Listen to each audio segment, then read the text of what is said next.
Bonsoir et bienvenue, surtout la rediff, dans votre nouvelle soirée Horrifiques Histoires.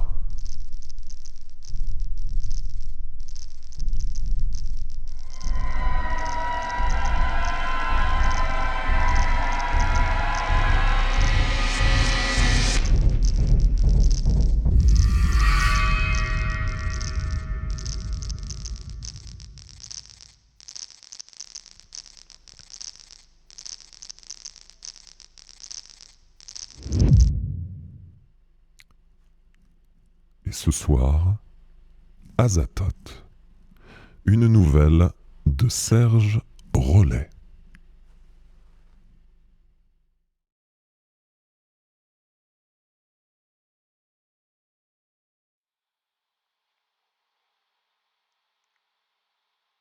Extrait du discours du président des États-Unis du 25 mars 2019 devant les membres du Congrès, de l'Université Brown et des représentants de la presse internationale.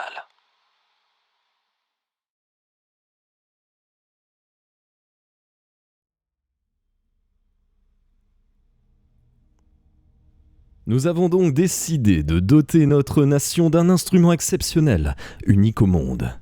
Le super accélérateur de particules de dernière génération, qui donnera les moyens aux USA de conserver leur avance sur le reste du globe, en explorant toujours plus loin sur la voie de la connaissance. Notre grand pays s'est trouvé une nouvelle frontière, et c'est elle qui nous permettra de garder notre leadership. Cette nouvelle frontière, c'est la science, et la maîtrise des fondements même de la matière. Grâce à des scientifiques de tous horizons, et en particulier au professeur Totep, qui a su fédérer autour de lui les plus grandes autorités internationales en physique nucléaire, les USA seront à nouveau leaders mondiaux à la pointe du progrès. En nous approchant plus près des secrets de la matière, nous serons à même de créer une énergie propre, gratuite, qui apportera le bonheur et le changement à la planète entière. Mais notre exploration ne s'arrêtera pas là. Grâce aux nouveaux instruments que nous forgerons, l'espace s'ouvrira à nous, et bientôt, si Dieu le veut, nous pourrons conquérir pacifiquement d'autres univers.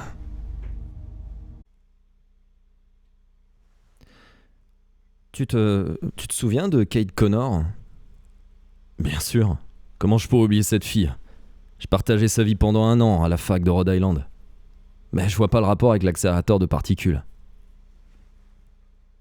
Randolph Bainer me jeta un regard en coin, signe qu'il avait une idée derrière la tête. Se fier à son air débonnaire et à son sourire était une erreur que j'avais appris à ne plus commettre. Randy restait un requin et un manipulateur, quoi qu'il dise. Je risquais avec prudence. Elle suivait des études de physique. Tu penses qu'elle pourrait faire partie du personnel du centre de recherche ? Pas du tout. Au contraire, elle appartient à un comité d'opposants. Elle a signé des articles dans des revues et des blogs écolos. On dirait qu'elle a mis ses compétences au service des pires ennemis du projet Super Collisionneur. Puis elle s'est fait virer avec son directeur de thèse, un certain Armitage, avant que toutes ses publications sur Internet soient supprimées. Je ne vois pas le rapport avec nous et notre journal. L'Inquisitor n'est pas une revue scientifique, ça se saurait. Moi si, et c'est le principal. Randy déplaça sa masse sur son fauteuil directorial et me jeta un regard complice. Un de mes informateurs m'a parlé de trucs occultes et de dangers cachés dans ce projet. Quelque chose de pire que l'atome. On dirait que certains opposants savent beaucoup trop et qu'ils ont été mis sur la touche pour cette raison. Le gros homme roux ponctua sa remarque d'un clin d'œil graveleux, comme s'il venait de me faire une confidence pornographique. J'ai compris. Je vais essayer de me renseigner. Je quittais le bureau de Randy en récapitulant ce que la grande presse avait révélé sur l'accélérateur. Je savais que la construction était terminée et que l'inauguration aurait lieu à la date prévue. J'avais appris aussi, comme tout habitant de la Nouvelle-Angleterre, que toutes les précautions avaient été prises pour que les futures expériences bénéficient d'une sécurité maximale. Le sous-sol granitique stable garantissait de tout tremblement de terre dans cette région au risque sismique déjà nul. Le stockage des matières radioactives se trouverait à plus de 200 mètres sous le sol, juste en dessous de l'immense anneau de béton et d'acier où des particules élémentaires seraient précipitées les unes contre les autres à des vitesses faramineuses. Mais quand, comme moi, on travaille pour la presse populaire, ce que les vrais journalistes appellent un torchon conspirationniste, on ne se fie pas à l'information officielle. Au contraire, on se poste à l'affût de la rumeur, du détail qui dérange et qui pourrait tout remettre en cause dans le discours des médias normaux. Et bonsoir Cola Storm et Arthur. Je rentrais chez moi, parcourant les rues de Providence sous un crachin presque tiède, en tentant déjà de rédiger un papier plein d'allusions à des dangers potentiels et terrifiants. L'équipe rédactionnelle de l'Inquisitor se mettait en marche pour révéler la terrible vérité au grand public. En fait, je représentais la rédaction à moi tout seul. Et Randolph, à la fois le conseil d'administration et la partie technique de l'Inquisitor, qui s'avérait vraiment être un torchon. Les extraterrestres m'ont violé, j'ai eu un enfant avec Bigfoot, une pieuvre géante terrorise les baigneurs en Floride, une retraite dévorée, les autorités nient. Voici quelques-uns des titres dont je ne me sentais pas fier. Mais il faut bien faire bouillir la marmite. Et en attendant de voir mes mérites de romancier reconnus, je n'avais rien trouvé de mieux que cette collaboration avec Randy. Au moins, je vivais de mon clavier, même si c'était pour pondre des absurdités. L'Inquisitor se vendait plutôt bien, et je fournissais l'essentiel du rédactionnel sous divers pseudonymes.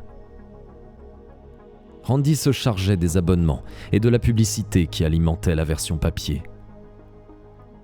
Mais ce qui nous permettait de gagner nos salaires, à lui comme à moi, consistait en la version numérique. La chaîne de vidéos et le site d'information en continu étaient visités par des milliers d'internautes et rapportaient de coquettes sommes en recettes publicitaires. Donc, depuis que j'avais rencontré Randolph Banner dans un bar, j'étais devenu un spécialiste des ovnis, de l'occulte et de disciplines aussi improbables que les phénomènes fortéens ou la cryptozoologie.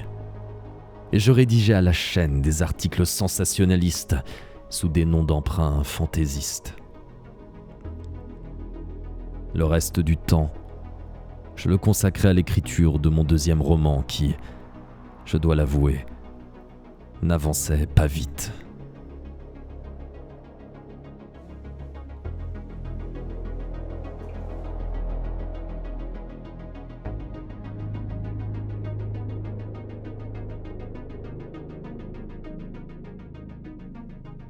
Pour toutes celles et ceux qui nous rejoignent, vous arrivez au début, vous inquiétez pas.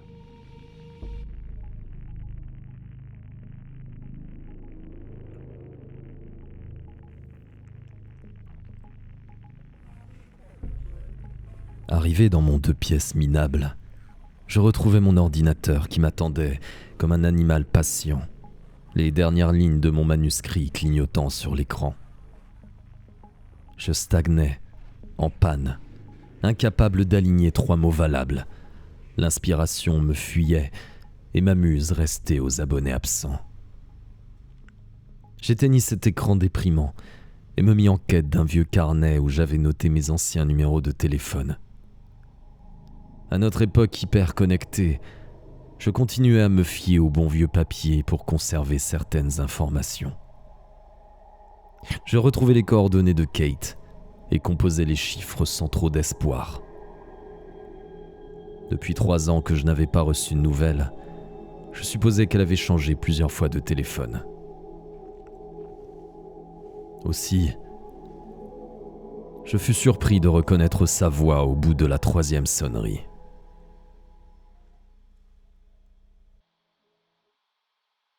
Allô? Qui est à l'appareil? Kate, c'est Fred Marsh. Ne raccroche pas, s'il te plaît. J'aurais besoin de te parler. Tu me parles en ce moment, Fred. Et tu t'accordes beaucoup d'importance si tu crois que je vais raccrocher tout de suite. Soudain, je me rappelais pourquoi j'avais fini par la détester. Elle n'avait pas changé, toujours aussi ironique et sûre d'elle. Pendant qu'elle terminait ses brillantes études de physique, j'hésitais encore entre l'enseignement de la littérature, pour lequel je ne me sentais aucun goût, et le journalisme. Je crois que nous nous sommes aimés. Mais nous gravitions trop loin de l'autre pour que nos orbites puissent vraiment rester compatibles et fonctionner sur la durée, comme deux corps célestes qui s'attirent, puis s'éloignent. Mais lorsqu'il m'arrivait de repenser au grain de sa peau ou à sa chevelure rousse, je me laissais aller à regretter les mois passés ensemble. La voix impatiente de Kate m'extirpa de ma rêverie. Alors? Écoute, j'aimerais discuter avec toi de certaines choses. Je travaille pour un journal et on m'a demandé un papier sur l'accélérateur. Tu connais mes compétences en physique. Et il faudrait qu'on m'explique de façon simple en quoi ce truc consiste. On pourrait se voir ? Un journal? Lequel? C'est peut-être le ciel qui t'envoie. Je cherchais justement de bons contacts dans la presse. J'essayais de noyer le poisson du mieux que je pouvais. Un titre d'investigation. Écoute, c'est assez pressé. En principe, je m'étais promis de plus jamais te revoir, après ce que tu m'as dit quand tu m'as quitté. Mais tu pourrais peut-être te rendre utile après tout. C'est assez compliqué en ce moment pour moi. Tu te souviens de l'endroit où on a mangé du homard la première fois? Oui, bien entendu, c'est dans la rue. Ne dis surtout pas où. On pourrait nous écouter. Il y a un bar en face. Tu m'y attendras demain à 16h. Puis elle raccrocha aussitôt, me laissant avec 2 questions en tête. Qui pouvait bien nous espionner? Et qu'avais-je bien pu lui dire voilà des années, qui la vexait à ce point?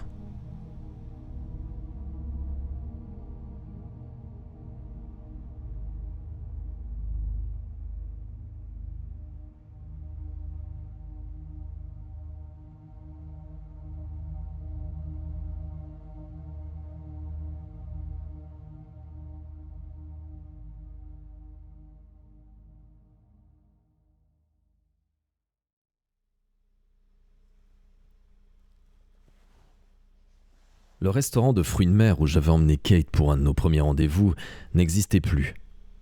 Mais un bar se tenait bien de l'autre côté de la petite rue du centre historique de Providence. Le barman bourru m'apportait mon café quand une femme portant un bonnet rasta et des lunettes de soleil entra et jeta un regard circulaire sur la petite salle. Je mis plusieurs secondes à comprendre qu'il s'agissait de Kate. Mais où était passée sa crinière de cheveux roux et ses yeux verts d'Irlandaise? Elle me repéra sans difficulté et s'installa en face de moi sans un mot. J'espérais une petite phrase amicale, un sourire. Mais elle lâcha seulement un « Je ne dispose pas de beaucoup de temps. Que veux-tu savoir? Et si tu appartiens à la presse, tu dois avoir reçu toute la documentation. Je devrais dire la propagande de l'État en ce qui concerne l'accélérateur. » Moi aussi, je suis content de te revoir, Kate. En fait, j'ai appris que tu voyais les choses de façon différente. Et je voulais entendre ton avis. Mon journal professe des opinions, disons, peu orthodoxes. Nous ne bénéficions plus d'aucune tribune.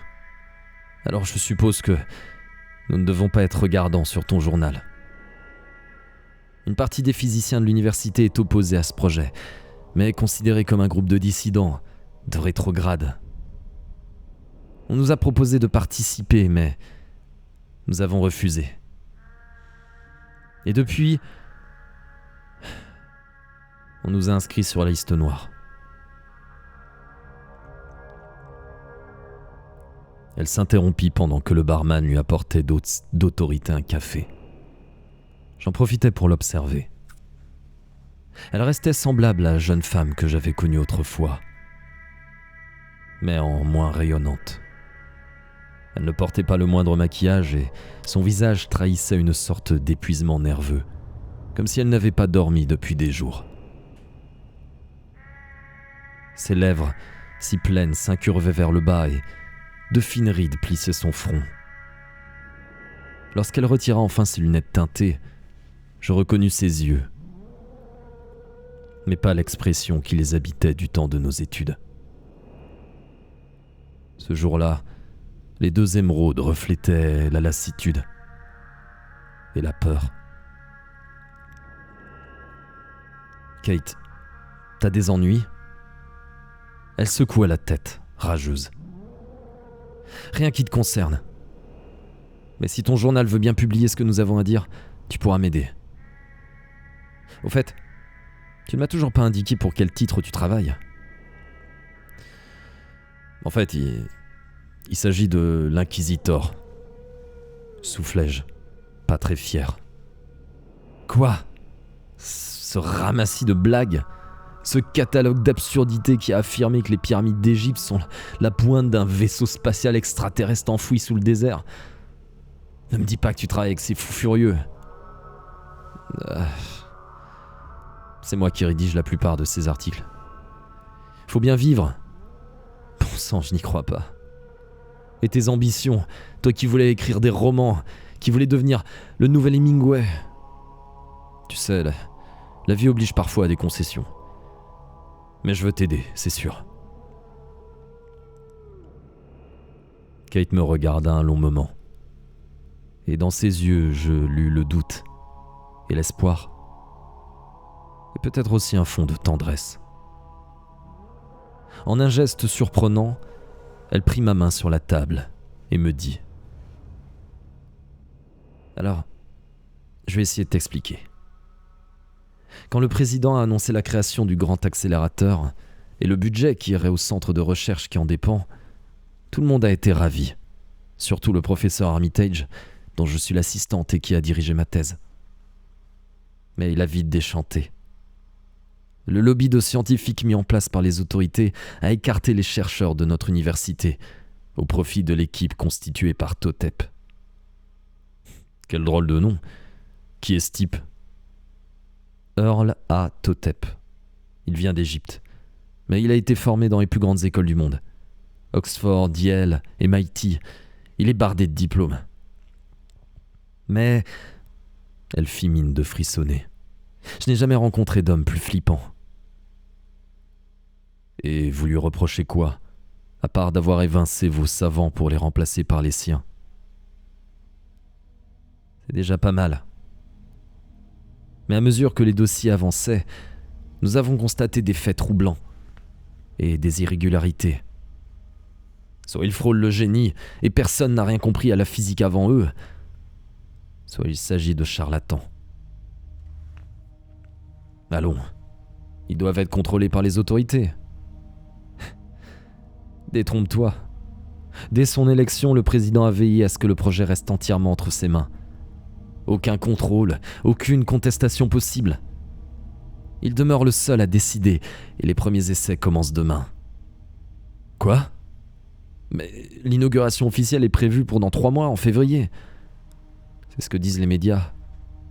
Mais le vrai travail de cette équipe démentielle va débuter dans quelques heures et...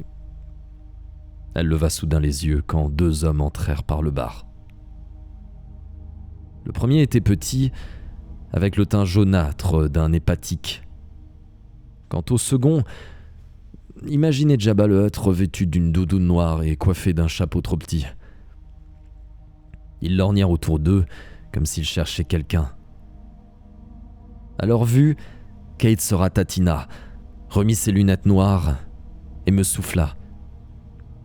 « Filons d'ici, vite, ils me suivent. » Je jetai un billet sur la table et lui emboîtai le pas, tandis qu'elle se glissait vers l'arrière-salle obscure. Elle avait sans doute repéré les lieux auparavant, car elle me guida vers une cuisine sordide et une issue de secours qui s'ouvrit en grinçant. Nous nous retrouvâmes dans une ruelle crasseuse et mal éclairée. La nuit commençait à tomber et la bruine l'accompagnait. Kate partit au pas de course et je la suivis tant bien que mal, regrettant ma mauvaise condition physique. Parvenu au bout de la ruelle, j'entendis le couinement de la porte et un frisson sans rapport avec la température extérieure me parcourut l'échine. J'eus le sentiment paranoïaque que Kate disait vrai et que les deux affreux nous talonnaient. Kate m'entraîna le long d'une artère commerçante vers le downtown et je peinais de plus en plus à me maintenir à sa vitesse. Heureusement, elle arrêta enfin sa course et ouvrit une petite voiture étrangère qui l'attendait sur un parking. « Monte vite, ils vont nous retrouver !» Ahuri, terrifié, je ne me fis pas prier et j'insérai mon mètre 90 dans l'habitacle, pestant contre les constructeurs français et leurs véhicules minuscules.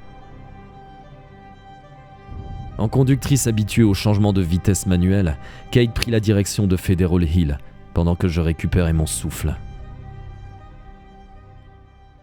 Qui sont ces types ? D'où ils sortent avec leur tête de carnaval ? Je ne sais pas vraiment. Ils nous suivent, le professeur Armitage et moi, depuis que nous avons exprimé nos doutes sur les réseaux sociaux. Ils ont tous comme un air de famille, vaguement répugnant, comme s'ils avaient tous un batracien parmi leurs ancêtres. Nous pensons qu'ils font partie d'une milice privée au service de Totep.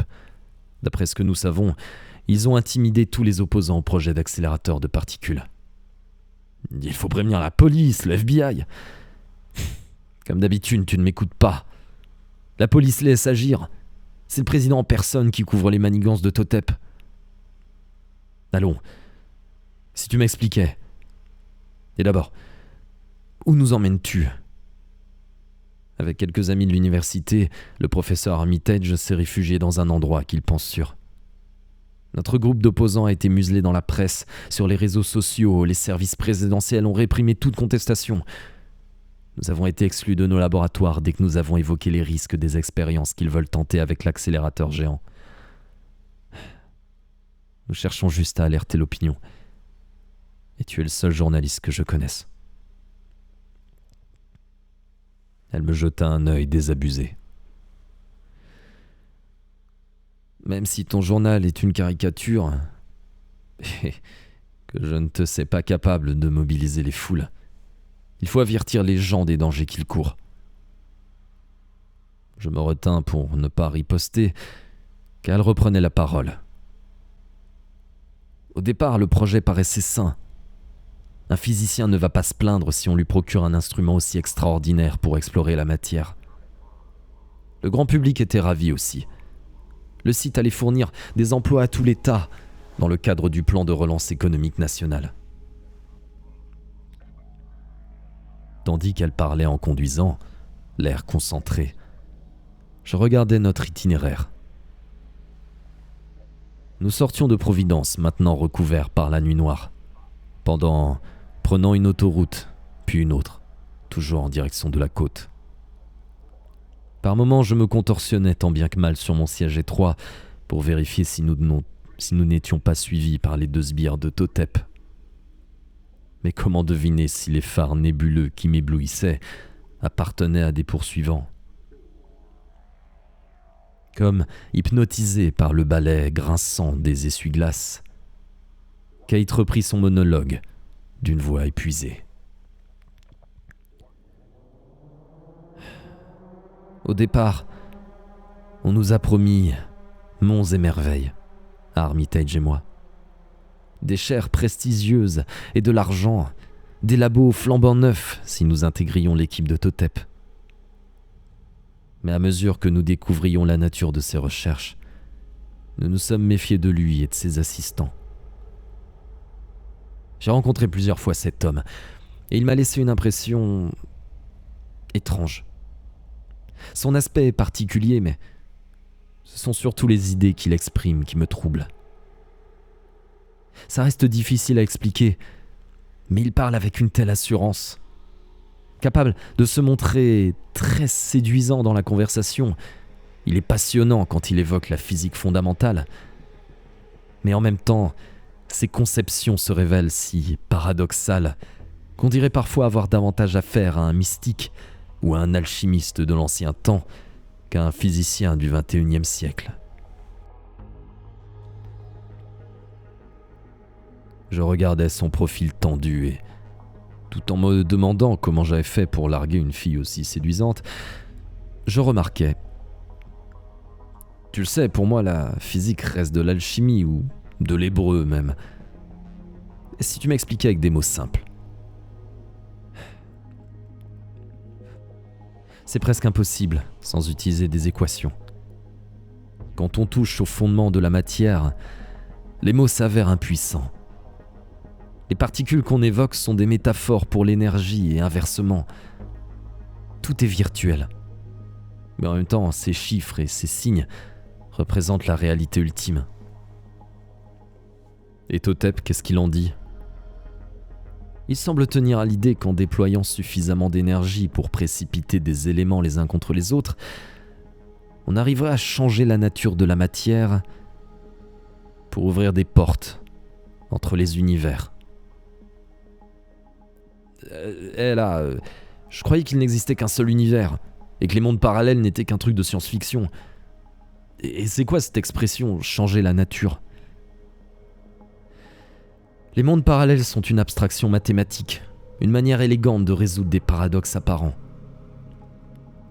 Mais Totep croit que les éléments font preuve d'une sorte d'intelligence, d'une certaine façon, et que des êtres inconcevables animent les univers.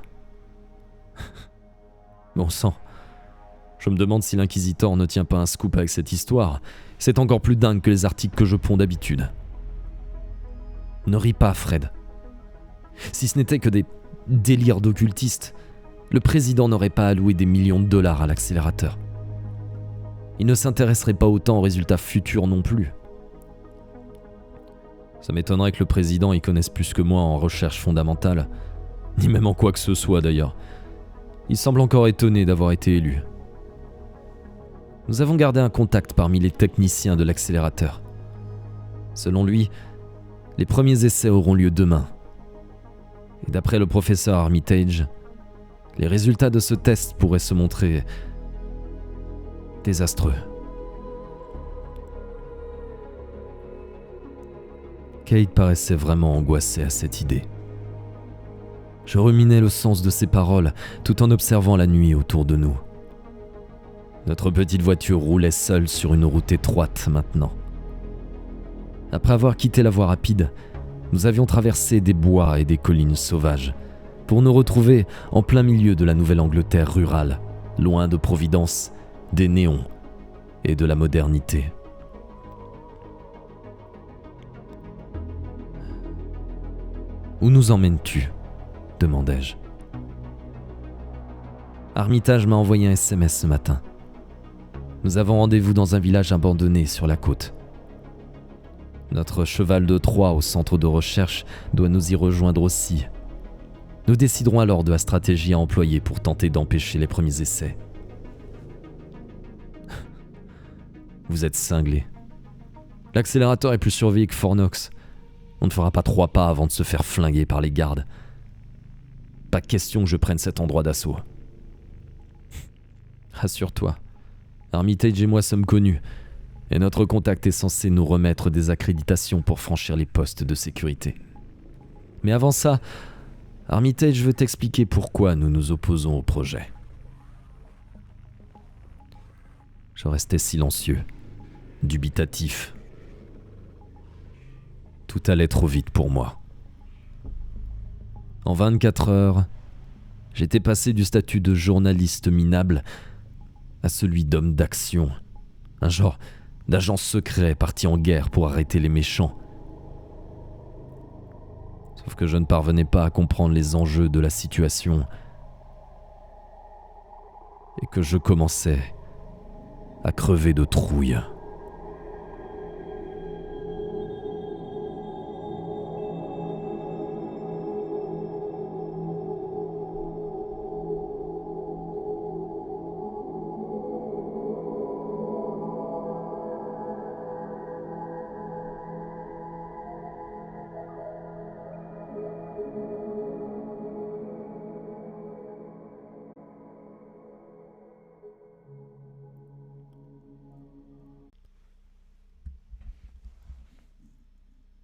Encore quelques miles, et Kate quitta la route goudronnée pour s'engager sur ce qui ressemblait à un chemin de terre. Nous cahotâmes pendant 10 minutes, puis ma conductrice stoppa. Dans le faible halo des phares, je ne distinguais que des arbres et des buissons confus. La bruine avait cessé pour être remplacée par un brouillard léger mais tenace. Pendant que je m'extirpais avec difficulté du petit véhicule, Kate tentait de se repérer. Tout d'abord, je crus qu'elle nous avait arrêtés au milieu des bois, mais à mesure que mes yeux s'habituaient à l'obscurité, j'aperçus les silhouettes de bâtiments en mauvais état. Des toitures effondrées, des murs lépreux, des planches pourries reposaient sous une végétation envahissante. En fond sonore, j'entendais comme une rumeur sourde, un va-et-vient suivi d'un bruit de reptation. Je commençais à éprouver une certaine angoisse quand je m'aperçus qu'il s'agissait simplement du ressac. Kate nous avait conduits sur la côte. Elle fouilla dans la boîte à gants de la Renault et en extirpa une lampe électrique puissante, du genre de celle qu'utilisent les flics ou les militaires. Elle avait bien préparé notre petite expédition, sans doute depuis mon coup de fil. Elle me chuchota. « Le professeur nous a donné rendez-vous dans la conserverie abandonnée, sur le port. Mais où sommes-nous ? Innsmouth, une ville fantôme depuis un siècle ou presque. » Elle me fit signe de me taire, et je lui emboîtai le pas, faisant bien attention à ne pas trébucher parmi les ronces et les débris. Il ne nous fallut pas longtemps pour atteindre le rivage. Un sinistre front de mer, avec des façades de maisons et d'entrepôts pourris, comme un décor de cinéma pour un mauvais film d'épouvante, avec en prime ce brouillard malsain qui bougeait au gré d'une faible brise, créant des silhouettes imaginaires qui me terrifiaient. Par bonheur, notre recherche ne fut pas longue. Le rayon lumineux de la torche de Kate révéla une enseigne qui pendouillait sur une façade délabrée. On pouvait encore déchiffrer « Pêcherie Arche Innsmouth ». Résolument, elle pénétra dans ce qui restait du bâtiment. Je la suivis avec prudence, craignant que la seule vibration de nos pas fasse s'effondrer les vieux murs de planches à clin. Mais, vu de l'intérieur, l'édifice était moins décrépit que je croyais. Construite en poutrelles et en tôle, la sculpture paraissait résistante. Il s'agissait en fait d'un hangar d'une 30aine de mètres de long, avec à chaque extrémité des pièces cloisonnées, sans doute des bureaux. Puis, la lampe révéla un objet incongru dans ce décor des années 30. Une automobile qui était garée à l'autre bout de l'entrepôt. « La voiture d'Armitage », me souffla Kate. En regardant mieux, je m'aperçus qu'une lueur dansait derrière les vitres poussiéreuses d'un des bureaux. J'accompagnai Kate à travers des monceaux de débris, caisses éventrées, filets de pêche pourris, outils rouillés vers la pièce d'où provenaient les bribes d'une conversation animée.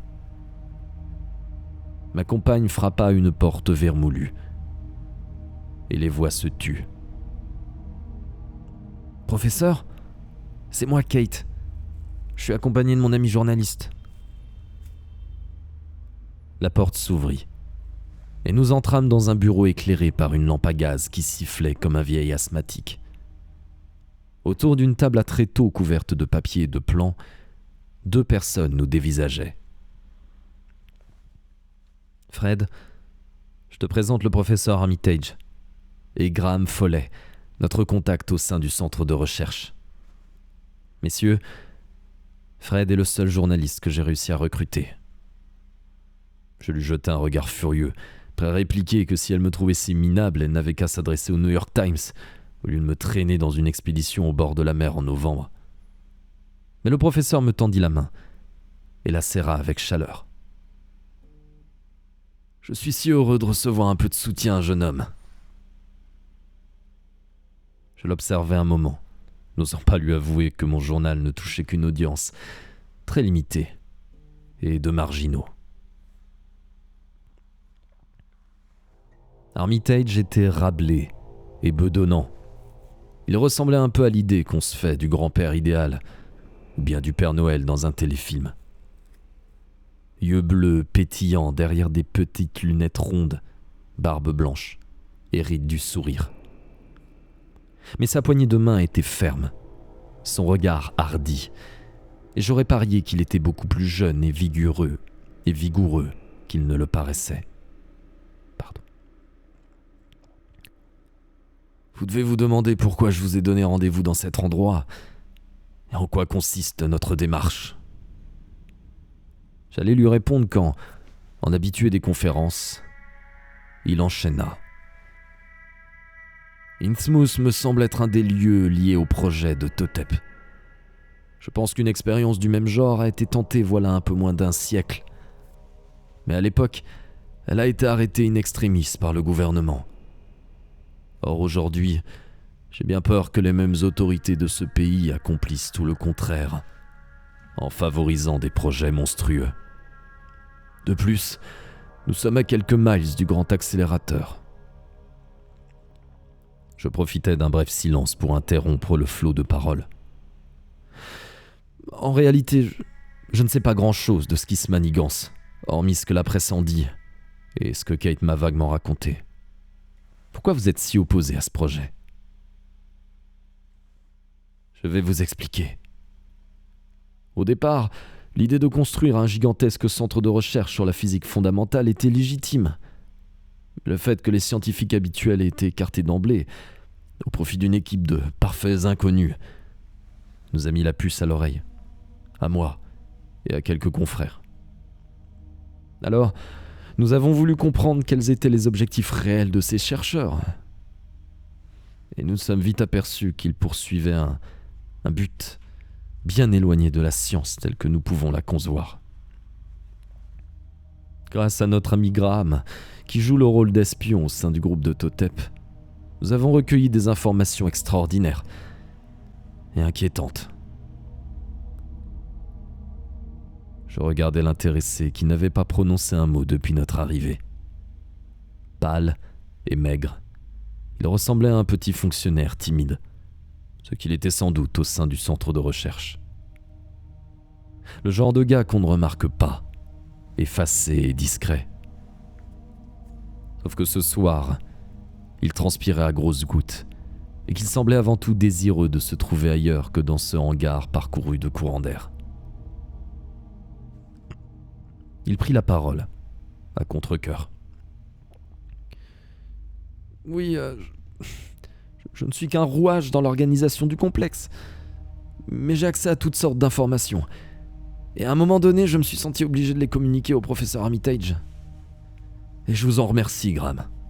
Sans vous, nous n'aurions pas eu la moindre chance de tenter de contrecarrer les plans de Totep et du président. Mais bon sang, vous allez enfin me donner des indications précises au lieu de glisser des allusions. Où veut en venir ce Totep à la fin ? Il va faire sauter la planète avec ses machins atomiques ? Et le rôle du président dans tout ça ? Il veut prendre le pouvoir et devenir empereur du monde ? Ma spécialité, ce sont les hypothèses tordues, mais là, j'ai le sentiment que vous me surpassez dans les élucubrations. Je comprends votre colère et votre surprise, monsieur Marsh. Alors je vais essayer d'être le plus clair possible. Vous savez en quoi consiste un accélérateur de particules ? Autant que le grand public. C'est un anneau souterrain immense où des électroaimants précipitent des atomes les uns contre les autres à toute vitesse. Avec vos instruments, vous analysez les petits bouts de particules explosés et vous en déduisez des grandes théories qui permettent de fabriquer des bombes. Ensuite, vous venez à la télévision pour exposer vos découvertes à l'aide de mots que personne ne comprend. En général, c'est à ce moment-là du journal que je vais chercher une bière au frigo. Kate me jeta un regard scandalisé. Mais Armitage éclata de rire. Eh bien, un peu abrupt comme résumé, mais il en vaut bien d'autres. En fait, dans ces machines, nous employons énormément d'énergie pour briser la matière. Et parfois, nous prenons des risques. Voilà quelques années, en Europe, certains spécialistes craignaient qu'une série de collisions trop puissantes de créer un trou noir assez vaste pour causer de sérieux dégâts. L'Europe est toujours là, donc ils ont eu tort, certes, mais ils ont réussi à être à l'origine de l'apparition d'une singularité minuscule.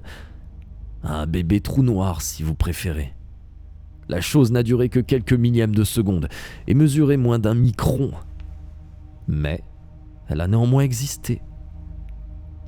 Vous essayez de me dire que le nouveau centre de recherche va provoquer un réel machin de ce genre, mais en plus méchant? Kate intervint. Ce que le professeur essaye de te dire, Fred, c'est que nous manipulons des forces immenses, dangereuses. Et en l'occurrence, Totep se révèle être un vrai fou furieux, avec la complicité de l'homme le plus puissant de ce pays. Attends, t'as des preuves de ce que t'avances? Le président en personne est à l'origine de ce projet. Il s'en est assez vanté. Il a soutenu Totep et l'a propulsé aux commandes.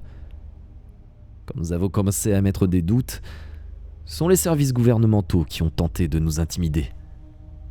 Les journaux, les réseaux sociaux, personne n'a fait écho à nos protestations. Nous sommes devenus invisibles, Fred. Et la catastrophe est pour demain. Mais de quelle catastrophe parlez-vous? Écoutez-moi bien, reprit Armitage. Totep est un spécialiste en physique. Mais pas seulement. Nous nous sommes vite aperçus qu'il était aussi un occultiste.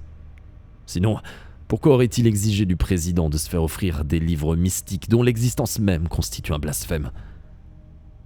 Une agence d'État lui a livré la seule copie connue du Codex de Soto, un manuscrit précolombien qui traiterait d'une race qui a précédé l'espèce humaine. L'université de Yale a donné le manuscrit Voynich à Totep. Et, selon Graham, la dernière acquisition de son équipe est un exemplaire du Necronomicon, saisi à Bagdad à la fin de la Seconde Guerre du Golfe. Je connais ces livres, de nom seulement. Certains disent qu'ils n'existent même pas, qu'ils seraient des canulars littéraires inventés par des auteurs un peu fous. Pourtant, je les ai vus sur le bureau de cet homme, Earl A. Totep, soi-disant génie de la physique surgi de nulle part.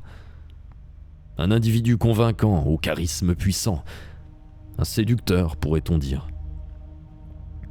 Mais aussi un homme qui marmonne des prières dans une langue inconnue au moment de vérifier des équations, et qui professe des croyances aberrantes. Dites-moi donc ce que vous redoutez, professeur. Vous commencez à me donner le frisson. Ce n'est pas pour rien que je vous ai parlé des trous noirs tout à l'heure. Totep prétend que l'univers est constitué de nombreux mondes enchevêtrés, ce que le grand public et les auteurs de science-fiction nomment les univers parallèles. Il pense que l'immense énergie produite par les collisions de certaines particules sera suffisante pour ouvrir des passages entre notre Terre et ces autres dimensions. Et dans l'une d'elles, en particulier, se trouveraient des êtres indescriptibles, indicibles, qui rêvent d'envahir notre univers pour asservir l'humanité et conquérir les étoiles.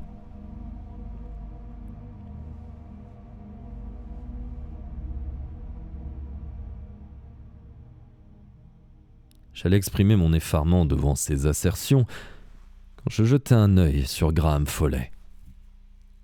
Celui-ci me parut encore plus mal à l'aise, agité. Il lançait des regards autour de lui, comme un homme traqué. Et son visage était pâle et secoué de tics, comme s'il voulait arborer 3 expressions contradictoires en même temps. J'étais en train de me dire que cet homme nous cachait quelque chose, quand la folie se déchaîna dans le hangar.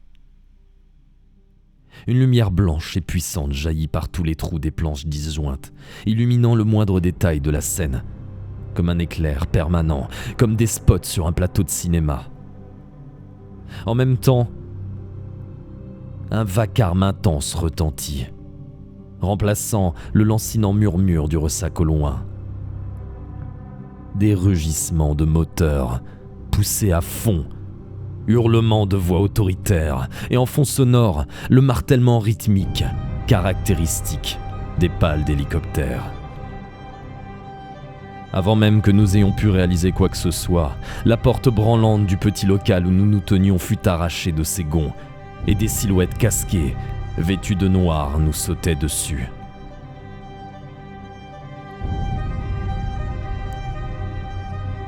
Je fus plaqué contre le mur, et des mains brutales me lièrent les poignets dans le dos. On me traîna sur le sol parmi les détritus.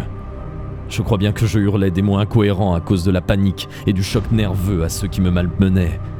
J'essayais de demander ce qui se passait, mais je ne m'adressais qu'à des visages dissimulés par des lunettes opaques et recouverts par le groin de masques à gaz. Je sentis qu'on retroussait ma manche et qu'on me faisait une injection. Avant de sombrer dans la conscience, je cherchais mes compagnons du regard. Je voulais savoir ce qu'ils avaient fait à Kate. Mais je ne maîtrisais déjà plus mes mouvements. Du coin de l'œil, je ne pus qu'apercevoir un homme de très haute taille qui toisait la scène d'un air triomphant. Et derrière lui, une silhouette que je crus reconnaître.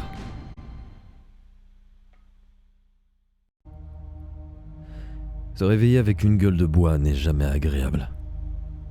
Et si en plus des liens de plastique trop serrés vous scient les poignets, alors vous pouvez vous attendre à de sérieux ennuis. J'ouvris les yeux avec difficulté, en tâchant de calmer la migraine qui tambourinait derrière mon front. Ce que je découvris m'incita à retomber dans l'inconscience. Je reposais sur un sol de vinyle froid et dur, et mes compagnons de la nuit ne semblaient pas en meilleures conditions que moi. J'apercevais le dos massif du professeur Armitage à quelques centimètres de moi, lui aussi entravé. À mesure que ma lucidité revenait, je levais la tête et cherchais Kate du regard. Je finis par la découvrir, repliée en position fétale dans un angle de la salle où nous gisions. Les crampes et les fourmillements qui me torturaient s'estompèrent peu à peu, et mes codétenus commencèrent à s'agiter et à marmonner. J'en profitais pour examiner l'endroit. Nous nous trouvions au milieu d'une pièce aveugle, éclairée par des néons violents. Les murs blancs étaient nus, de même que le sol glacial. Enfin, une porte s'ouvrit et 3 individus entrèrent. Je reconnus avec terreur les 2 costauds qui avaient tant effrayé Kate dans le bar. Sous la lumière cruelle, ils paraissaient encore plus hideux.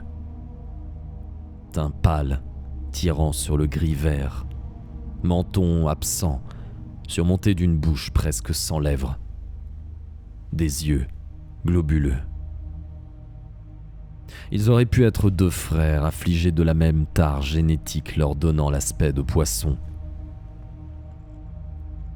Ils étaient habillés de combinaisons noires, sans insigne, comme un genre d'uniforme paramilitaire. Mais le personnage le plus impressionnant était celui qui, de toute évidence, les commandait, et que j'avais aperçu lors de l'assaut à la pêcherie. Vêtu de la même manière que les autres, il mesurait plus de 2 mètres et réussissait le tour de force de paraître mince, voire émacié, tout en dégageant une aura de puissance. Sa peau luisait, noire comme la plus profonde des nuits d'hiver. Et pourtant, il ne présentait aucun trait afro-américain. Son nez droit, sa bouche étroite aux lèvres fines, le faisaient ressembler à une sculpture de l'Antiquité, comme un praxitèle en négatif. Très beau, mais très effrayant, il se tenait en retrait de ses sbires, dans une attitude de domination, les bras croisés sur la poitrine. L'iris noir profond de ses yeux, qui fixait notre trio misérable, occupait presque toute la surface de ses globes oculaires et accentuait encore la ressemblance de cet homme étrange avec une statue de pierre sombre. Enfin, il s'anima un peu et donna quelques ordres. Aussitôt d'autres hommes entrèrent dans la salle et entreprirent de nous ranimer sans douceur. Kate et Armitage furent redressés. Pour ma part, je réussis à me mettre debout sans aide. Je regardais nos gardes. Ils présentaient tous les mêmes traits hideux et le même teint de batracien. Avec terreur, je crus même voir que certains d'entre eux portaient des embryons de branchies à la base de leur cou squameux. Abasourdi, je pensais que les effets de la piqûre de la veille me donnaient des hallucinations, mais le regard plein de peur et de dégoût que me lança Kate me confirma dans mon opinion. Ces types n'étaient pas tout à fait humains. J'essayais de me débattre, mais je reçus un direct dans l'estomac qui me laissa essouffler, et nos tortionnaires, toujours sans un mot, nous forcèrent à emprunter un long corridor. On nous emmena, les poignets toujours entravés, dans une salle circulaire aux dimensions colossales.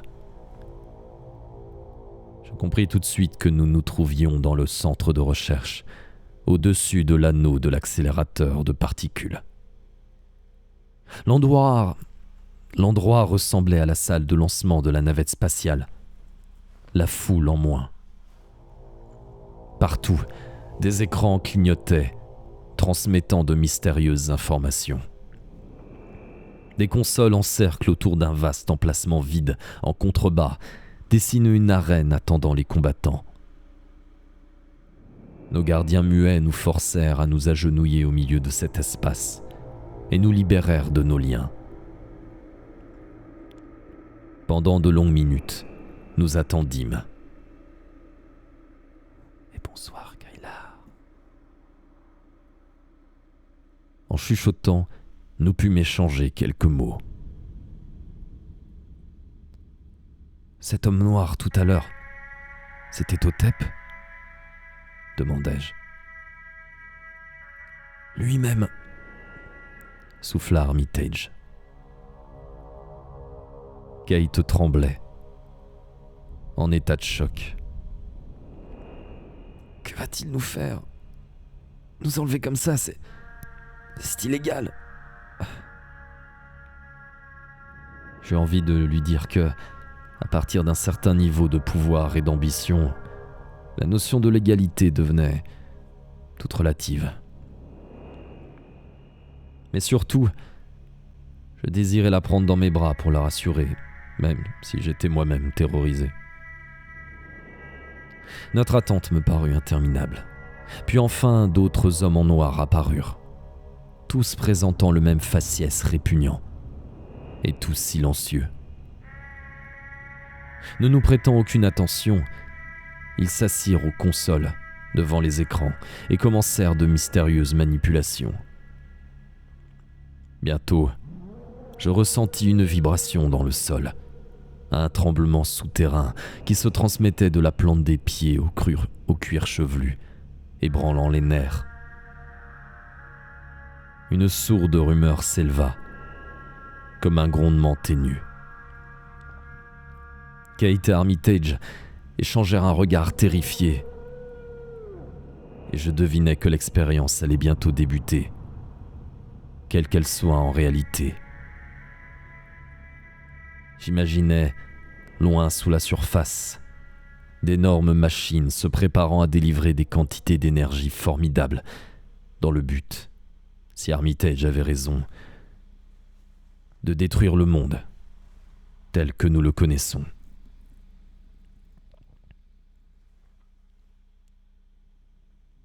Hotep entra dans la salle, toujours aussi hiératique et impressionnant, suivi par Graham Foley, qui portait avec difficulté 3 gros livres reliés à l'aspect antique.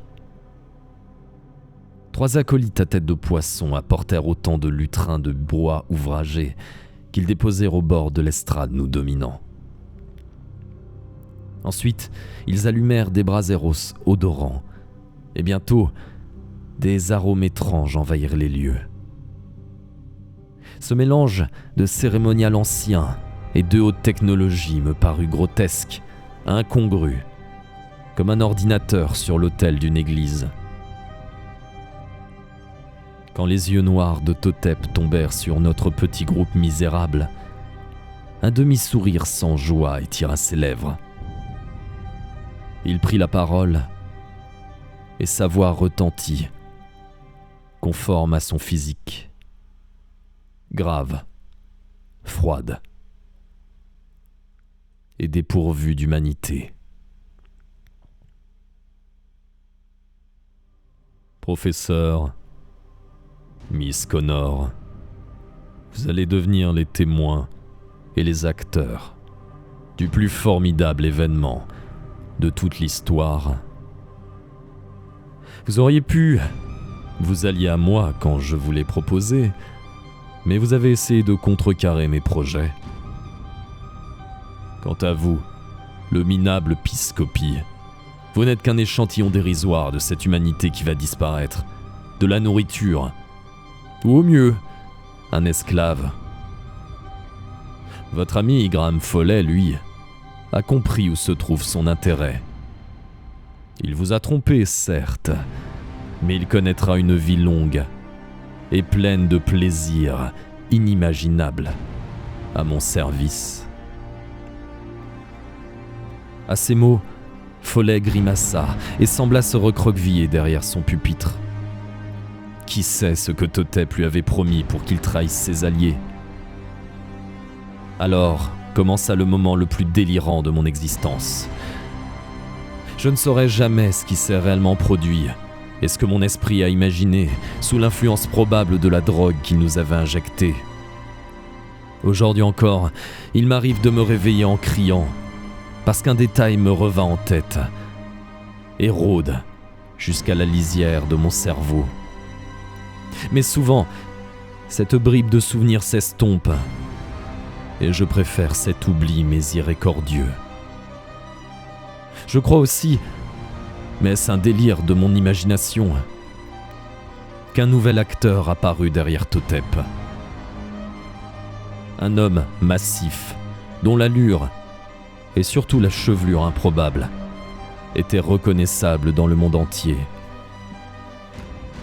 Le personnage le plus puissant du monde, qui venait présenter allégeance à Totep et aux mystérieuses entités qu'il invoquait. Des hommes en costume impeccable l'encadraient, très nerveux. Visiblement, il s'agissait de gardes du corps humain, car ils ne portaient pas les caractères hideux des séides de Totep. L'Égyptien exulta. « Voyez, lui, il a compris qu'il était inutile de s'opposer à ceux du dehors. Il sera notre fidèle serviteur, et en échange, il recevra le pouvoir sur cette misérable planète, et plus loin encore. Il gouvernera en notre nom, et il connaîtra la vie éternelle, et des plaisirs, et des savoirs que vous ne pourriez même pas imaginer. Voici ce que vous avez perdu en vous opposant à moi. » Armitage explosa. « Vous êtes un fou dangereux, Totep. Vous ne savez pas ce que vous allez provoquer. » »« Oh si, je le sais. Vous êtes un ignare, Armitage. Vous croyez que votre petit cerveau humain et tous vos instruments peuvent tout saisir, tout appréhender. Mais vous ne connaissez rien de la vraie nature du cosmos et de ses maîtres. Je vais ouvrir une porte afin que mes frères de l'outre-monde me rejoignent enfin. Et vous allez m'y aider. Jamais de la vie. Pas votre vie, mais votre mort, pauvre idiot. Vos 3 petites âmes constitueront l'ultime sacrifice qui permettra aux anciens de revenir dans cette dimension et d'y régner À jamais. Totep ouvrit le livre sur le lutrin central et commença à psalmodier des mots rugueux dans une langue qui ne semblait pas conçue pour des gosiers humains. Trop de consonnes et des voyelles qui sonnaient comme des cris de bêtes. En même temps, les lumières baissèrent d'intensité et bientôt, seules les lueurs froides des écrans et les flammes des braseros éclairèrent la scène. Les trépidations du sol adoptèrent le même rythme que les paroles barbares scandées par l'homme noir, et il nous fut difficile de nous tenir debout. Kate fixait Totep et les grimoires, comme prostrés. J'attrapai Armitage par le bras et lui criai à l'oreille. « Il va vraiment créer un trou noir, ici !» Le professeur me lança un regard, résigné. « Vous n'avez pas compris. C'est tout le contraire. Un trou noir arracherait de la matière à notre monde. Assez gros, il pourrait même en théorie anéantir notre planète. Mais là, Totep essaie, si son rituel insensé aboutit, de susciter une ouverture, une porte, par laquelle une autre dimension va s'imposer dans notre univers. Et seul Totep semble savoir ce qui en sortira.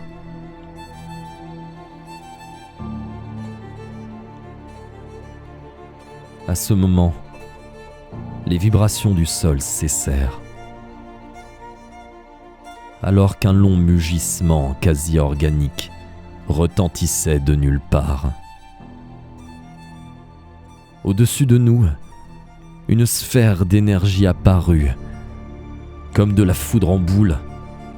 Des éclairs d'électricité statique crépitèrent, tandis que l'objet grossissait et palpitait. La voix de Totep atteignit des sommets hystériques, et ses paroles redevinrent compréhensibles. Azathoth est la clé, et aussi la porte. Azathoth, le chaos rampant. Laisse entrer tes frères, mes semblables. Qu'ils viennent et reprennent possession de l'univers entier.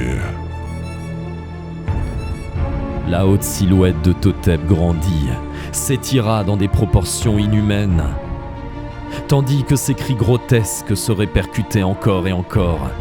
Il prit l'aspect d'une flamme noire, tellement sombre et négative qu'elle blessait plus le regard que le cœur d'une fournaise. Nous contemplions enfin la forme réelle, originelle, du messager des anciens dieux. Les gardes du corps derrière lui sortirent leurs pistolets, l'air inquiet, et se disposèrent autour de l'homme qu'ils étaient chargés de protéger. La sphère lumineuse flottait à quelques dizaines de centimètres de nous, et je ressentais comme une malignité qui se dégageait de cette chose.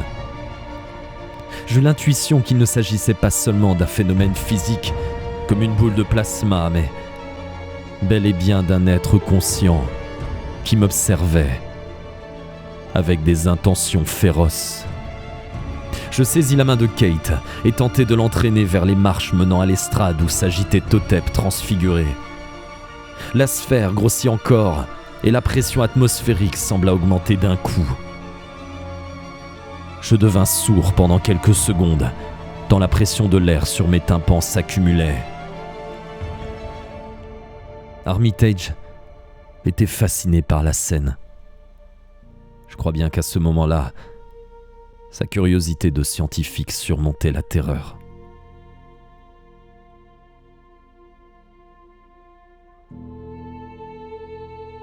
Je tirai Kate sans ménagement, mu par le seul instinct de survie qui me poussait à fuir le plus loin possible. Fuir cet enfer incompréhensible. Soudain, l'air reflua et mes oreilles se débouchèrent.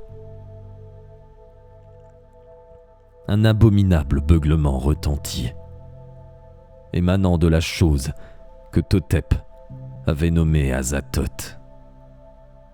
Et dans mon délire, je crus discerner des mots articulés d'une voix colossale, qui faisaient écho aux incantations lancées par l'Égyptien, comme les réponses d'une messe démentielle.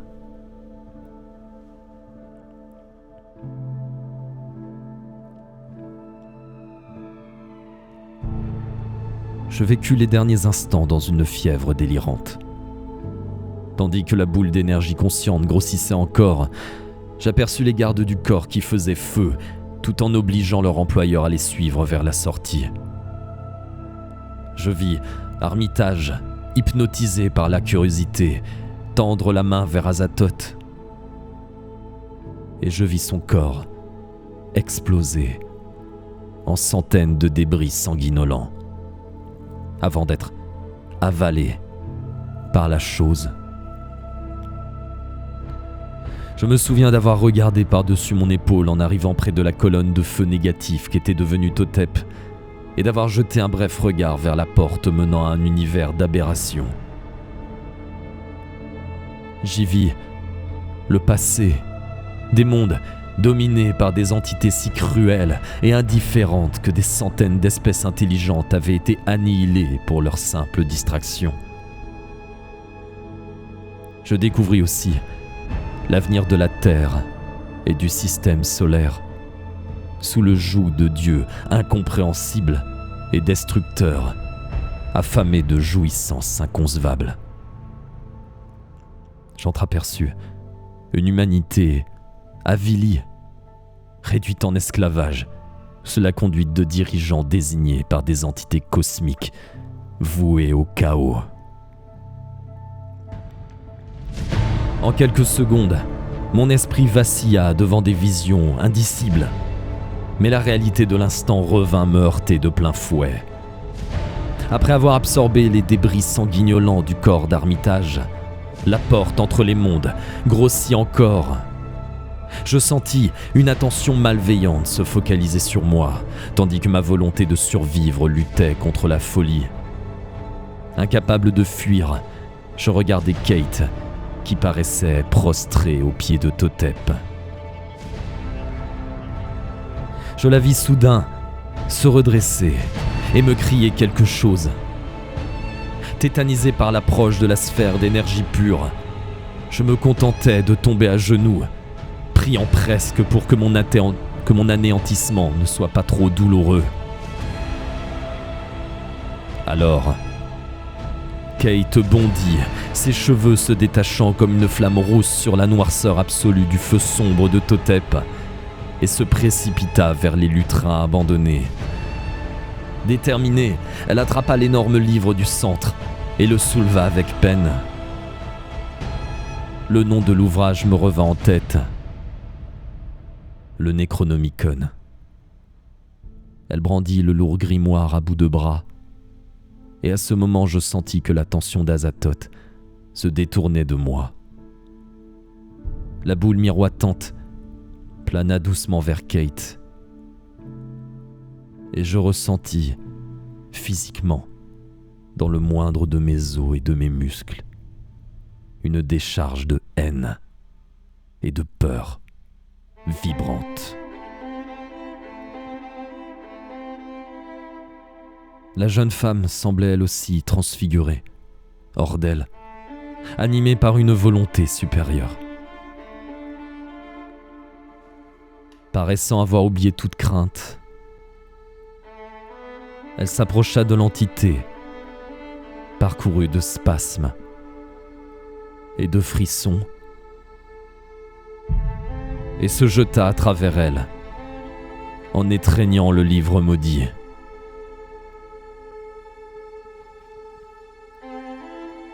Son sacrifice consenti provoqua la fin de la catastrophe. En offrant sa vie pour renvoyer le livre maudit là où il aurait dû rester, elle avait enrayé le processus de l'invasion monstrueuse.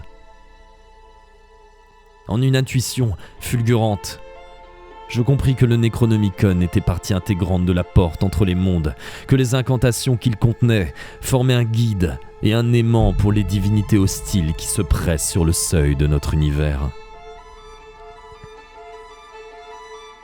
Un véritable pandémonium se déchaîna alors.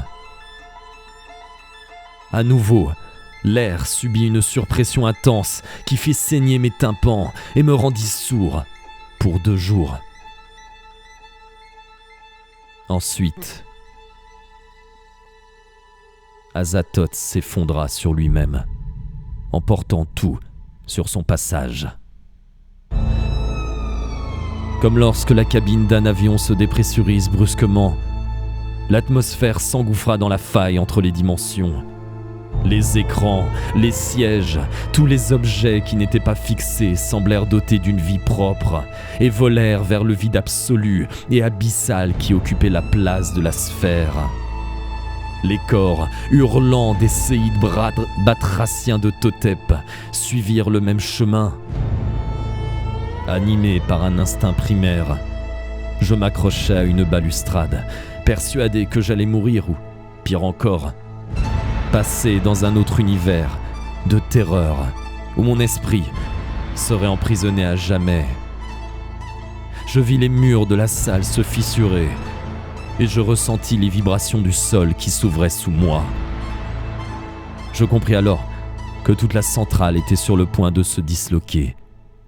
Et je me recroquevillai du mieux que je pus pour attendre ma fin.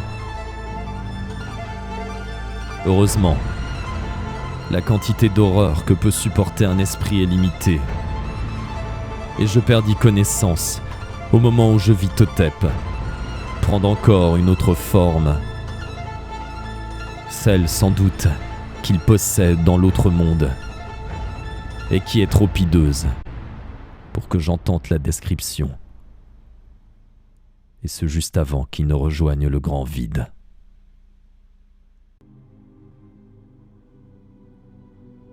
La suite, tout le monde la connaît. L'histoire du grand fiasco de Providence demeure encore dans toutes les mémoires, comme les autres catastrophes industrielles. 3 Miles Island, Tchernobyl, Fukushima. Le président a dû présenter des excuses avant de passer à autre chose. Et les cérémonies à la mémoire des disparus ont aidé à oublier les événements. Pour ma part, des agents de l'État aussi convaincants que discrets m'ont expliqué que je n'avais aucun intérêt à raconter ma version des faits, très probablement causés par le traumatisme. En tant que miraculé, seul survivant, selon eux, je devais m'estimer heureux de m'en être sorti. Ce que je fis. Je repris peu à peu ma vie habituelle, tout en continuant à porter le deuil de Kate. Et parfois, il m'arrive de contempler les étoiles et de me dire que, quelque part entre les mondes, des entités inouïes continuent à épier voracement notre univers.